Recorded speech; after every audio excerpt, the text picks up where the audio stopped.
बोलिए जय सिया राम, जय श्री बालाजी महाराज, जय माता दी। अगर आपको लगता है कि शत्रु ने आपके ऊपर कोई ऐसा मायावी तंत्र कर रखा है जो कि आपकी समझ से बिल्कुल ही परे है और आपको समझ में नहीं आता है, काफी जगह आप जा चुके हो, काफी जगह दिखा चुके हो, तो आज मैं आपको माँ दुर्गा का एक ऐसा शक्तिशाली कार्य बता रहा हूं।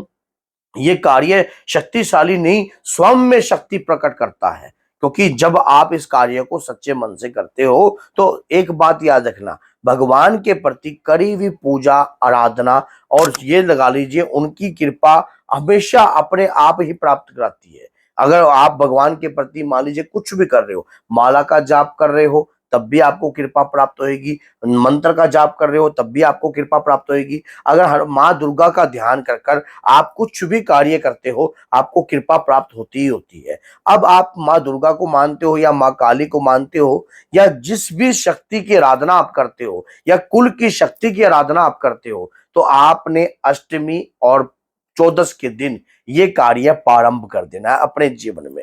मैं कह रहा हूं आपकी कुल देवी आप किसी भी बंधन में होगी या किसी भी प्रकार से आपसे रुष्ट होगी या वचन बंद कर रखी होगी, तो उसी समय ये कार्य करने से वचनों से मुक्त होगी और इस कार्य से इतना कृपा आपको प्राप्त होगी, आप स्वयं इस चीज को महसूस कर पाओगे जब आप इस कार्य को कंटिन्यू अपने जीवन में, अपनी डेली लाइफ में लाओगे। क्योंकि देखिए जिस प्रकार से आपको पता है कि दुर्गा सप्तशती का पाठ करने से माँ दुर्गा की कृपा प्राप्त करती है, माँ की 10 विद्याओं की भी कृपा प्राप्त होती है, उसी प्रकार से ये छोटा सा कार्य करने से आपको ये सब कुछ प्राप्त होगा। जो आपके पास नहीं है वो भी आपको प्राप्त हो जाएगा। क्या? जैसे कि आपके पास धन नहीं है तो माँ धन की कृपा करेगी, अन्न नहीं है तो अन्न की कृपा करेगी, अगर आपका धैर्य नहीं है, अगर आपका समर्थ नहीं है, तो आपके शरीर में अगर आत्म बल कमजोर है तो वो भी सब प्राप्त होता है। अब मैं आपको बता रहा हूं करना क्या है। कुछ लौंग लेनी है मार्केट से लौंग ले लीजिए। उस लौंग को आपने जो है भीमसेन कपूर लेना है साथ में लौंग के साथ में, और कम से कम 51 इलायची लेनी है।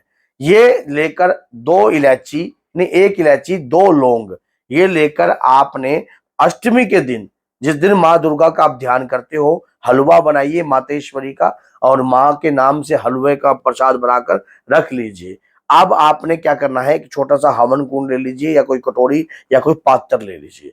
आप अपने ऊपर से 7 बार अपनी कुल की श्रेष्ठ देवी का नाम लेकर, या आप अपने घर में जो भी आपके कुल की श्रेष्ठ देवी है या जिस भी देवी की आप आराधना कर रहे हो, 2 लौंग 1 इलायची के साथ 7 बार वार कर स्वाहा, आपने मंत्र जो भी, ओम दुम दुर्गाय नमः, ओम दुम दुर्गाय नमः, ओम दुम दुर्गाय नमः, ओम दुम दुर्गाय नमः स्वाहा, ओम दुम दुर्गाय नमः, ओम दुम दुर्गाय नमः स्वाहा, इस प्रकार से कर कर आपने उस हवन कुंड में डालना है कपूर के साथ। लकड़ी का कोई इस्तेमाल नहीं करना है। ये कार्य आपको करना है अष्टमी पर, माता की चौदस पर, काली अष्टमी पर भी आप प्रारंभ कर सकते हो। करना काली अष्टमी या काली चौदस से ही प्रारंभ है, ये बात हमेशा याद रखना। जिस दिन आप करते हो, अगर तंत्र का खात्मा करना है, मंत्र का खात्मा करना है, अगर इस प्रकार का उपाय आप करते हो, तो आपके परिवार पर लगने वाला जो भी बंधन होगा, कुल देवी के ऊपर लगने वाला बंधन होगा या कोई भी पितृ बंधन होगा या कोई भी अभद्र शक्ति के तहत कोई भी बंधन लगाया भी गया होगा, तो इस उपाय को करने मात्र से सबके सब बंधन जो है वो स्तंभित होते हैं और माँ जगत जननी की अपरंपार कृपा आपके परिवार पर वैसे ही हो जाती है जैसे पहली थी। और अगर जो भी भक्त अगर ये नहीं जानता कि मेरी कुल देवी कौन है, तो माँ दुर्गा के नाम को भी ध्यान में कर कर इस प्रकार का कार्य आप कर सकते हो। इस प्रकार का कार्य करने से आपको फल की प्राप्ति होगी और कृपा की प्राप्ति होगी। आप जिस दिन से इस कार्य को प्रारंभ कर दोगे, उसी दिन से आपको ये महसूस होगा कि मेरे ये कार्य करने से वाकई में मेरे शरीर का तेज बढ़ रहा है, मेरी ऊर्जा बढ़ रही है और काफी कृपा मेरे ऊपर महसूस भी हो रही है। जिस दिन से आप ये कार्य करना प्रारंभ करोगे, उस दिन से आपको ये महसूस होगा। जब आपका ये कार्य हो जाए उस दौरान फिर जो आपने हलवे का भोग लगाया था उसमें थोड़ा सा हलवा लेना है और अपनी कुल देवी का ध्यान करना है या माँ दुर्गा का ध्यान करना है या जिस भी शक्ति की आप आराधना कर रहे हो उस शक्ति का ध्यान करना है। और तो आपने उसी मंत्र से जो है सुहा कर कर जो है अपने भोग को डाल देना है उस लौंग के हवन के अंदर।